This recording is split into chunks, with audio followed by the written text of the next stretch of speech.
Driver seemed to be hiding his secret as if he was in a hurry. No sign of him slowing down a bit. Mike had a sudden thought at that moment.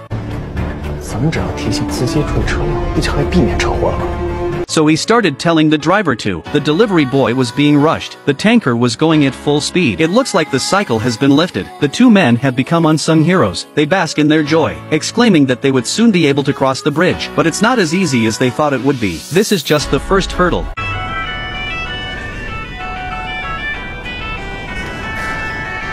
怎么了？这。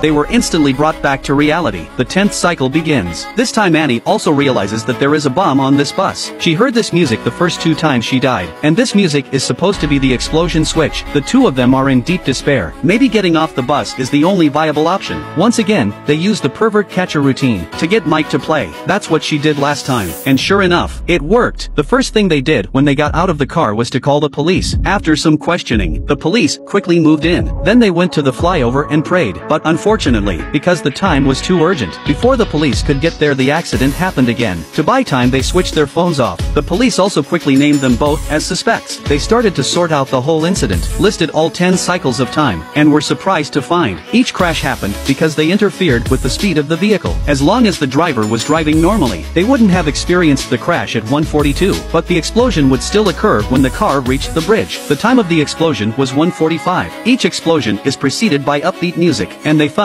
that with each additional cycle, the wake-up time would also be 1 minute earlier than the previous one. But what does this mean exactly? This time, both people survived. Does it mean the cycle is over? Mike for the game planner said, it's not that simple. In the usual way of the game, the player must stop the explosion, and then save the whole car. That's the only way to get through the game. But does the cycle still happen? How many lives do they have left? They don't know that. And the biggest problem was, if they get into the police station, how do you explain this? They called the police and said there was a bomb. But this time, the bus collided with a fuel tanker before exploding. But the police didn't let them off the hook that easily. They were quickly tracked down. They were arrested and brought to justice. They were then interrogated. Both men gave a full account of the cycle, and told them that there was a bomb in the car. There was no way the police would believe them either. Only Captain Zhang seems to have chosen to believe, because he found that Annie could describe the cause of the accident. She even knew her surname was Zhang.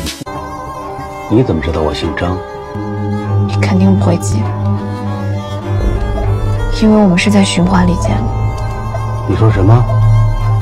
循环？ At this point, the crew had examined the wreckage of the bus, did find a bomb on the bus, and the first suspects were the two of them. The two men were wrongly accused and remain in custody. Is this the end of everything? They died 10 times a day. They didn't have the energy to think about it now. Soon they both fell asleep, but without knowing it, sleep is also the key to the cycle. They were back online. The 11th cycle has begun, and next, they will start investigating everyone in the car.